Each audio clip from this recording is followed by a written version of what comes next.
We are taking a look at video editing on iPads. What have we got here, Oliver? The original iPad Air. Yeah, so the original iPad Air, which is a A7 chip. This is the original iPad Pro, the 10.5, is an A10X chip. This is currently your iPad, right? Yep. You traded me the iPad Pro for this piece of junk. And then I went out and bought a new iPad, so I have the iPad Pro 11-inch. This is the 2020 brand new model. So for editing this video, we are going to use LumaFusion, which I think is the best iPad video editing, right? I've used it before. Yeah, we like LumaFusion. So first thing we'll do is launch LumaFusion on all three iPads and just see how long it takes to start up. So 3, 2, 1. It's not even loaded. It didn't load for Okay, like 5 seconds. That one went first, strangely. Then that one, and even when I pressed it, it didn't load up. there we go. It's loaded. It's loaded. Now, what we want to show here is how this can handle different types of footage and how it can render the footage. Yep. So we created a little basic project called Project 1. So let's take a look at Project 1. Project 1. And there are 3 bits of footage here. We've got an audio file. Thinking all iPads should be able to play that okay, right? I hope. Yeah, then we've got a full HD file, a 1080p file, and we've got a 4K file. So let's start with the 1080p file. So that's this one here. Now if we click on the little eye icon here, we can see that it is in fact 1080p footage. And you know, I think the first thing that we found is already like touching on that little eye and stuff like that. It's kind of hard, right? Yeah. So what could help us do this a bit better? I think some Apple pencils. Aha, some Apple pencils. So we have 2 Apple pencils here. Your Apple Pencil, Does this one? yeah, works with the original iPad Pro, and this one is the new magnetic one, which works with the iPad Air. You see there, it's charging. By the way, I just love to demonstrate how this thing charges. Show me how this charges.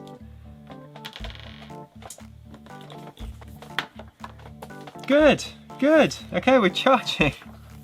So yeah, you know, I've got this iPad here and I can just sort of keep using the iPad and it's charging. And then you forgot about this Oh yeah, tiny cap. so we've lost that cap. I've probably poked myself in the eye 3 times.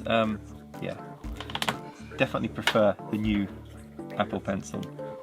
Right, so we're going to scrub through using our pencils. And you can see that this scrubs very cleanly. Alright, let's see this iPad. Yep. Oh, really glitzy here. Yeah, not as smooth. And of course you can't use the pencil, right? If you try to use the pencil with that, it's not supported. Yeah. Now we probably expect that this is not going to do as well. It is a much older chip, and in fact this is running on iOS 12. It can't even run the latest iOS because it's so old. How old? Yeah. Right, let's take a look at the 4K footage and see how smoothly we can scrub through this. And look, even my MacBook Pro sometimes struggles to scrub through 4K footage. So let's see how this does. Ooh. A little bit glitzy, but not too bad. Seems pretty damn smooth to me. Alright, let me see this. Oh my god. Yeah, it's really struggling. It's really slow and glitzy. Alright, so now I think it's time to do a bit of video editing, right? Yep. So we're going to create a new project. So that is the little plus down here. We're going to set the frame rate to 29.97 because that's the frame rate of our footage. Now, LumaFusion allows you to drag things into the timeline, edit, add transitions and whatnot. We're just going to do a very simple edit. Yeah. So let's add, let's do like the 4K footage in first. We'll just drag that down. So this one says, what does this say? The clip is fully combined with the iOS device and may cause crashes and playback issues. Yeah, so it's giving us a warning here that actually this might not work as intended, which I think is probably fair enough. We've given it some 4K footage. It's going to try its best to work with it. So, okay, and then let's just add the audio file at the end of all this as well. Okay, so we have done some incredible editing here, right? Yeah, a lot. Incredible editing. And what we wanted to look at now is the export. So how long is it going to take to render this into a full HD video file? Yep. Right, so let's give it a go. So to do that, we're going to click on this share icon here, and then say movie. Then we will say files, Right, and then this allows us to set the resolution for the video. We're going to change this to 1080p. Okay, and then click this icon at the top. So now it's going to ask us for a name. We're going to call it My Project, and now we're going to render this out all at the same time. All right, so we're going to press this All at the same time. at the same time. So 3, 2, 1.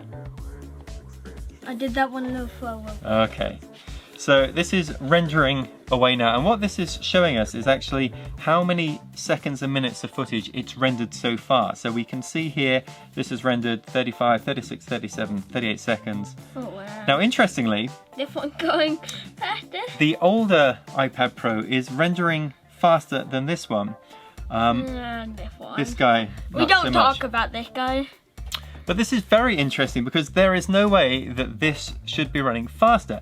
It has an older graphics card, an older CPU, it has less RAM than the newer iPad Pro. But we tried this yesterday, right? And what happened? This one went quicker by like 2 minutes. Yeah, so I'm not sure what's going on there. Yeah.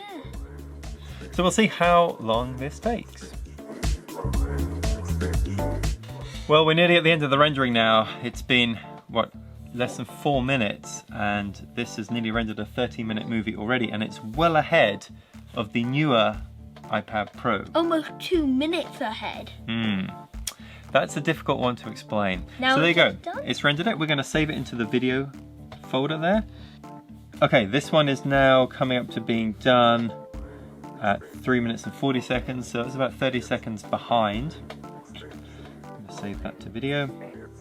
But yeah, let's just try playing that video, seeing if it works, if you can scrub through it. Quick scrub. Yeah, looks great. Looks great. If I take a look at the video here on My Files app, as you'd expect, this plays cleanly.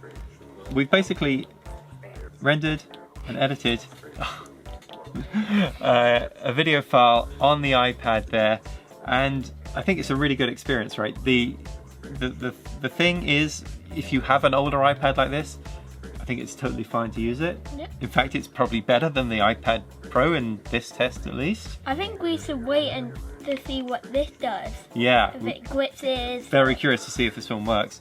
The Apple Pencil, what do you think of that? Way better than like getting your big finger and fingerprints on the iPad. Yes, we're big fans of the Apple Pencil.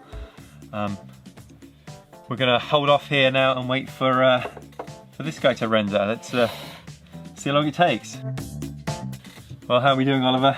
We're almost there. 20 seconds left. So it's still rendering faster than real time, right? So 13-minute movie is rendering in about 10 minutes. That's really not bad at all. Yep, and it's done. 10 minutes and 4 seconds. Oh.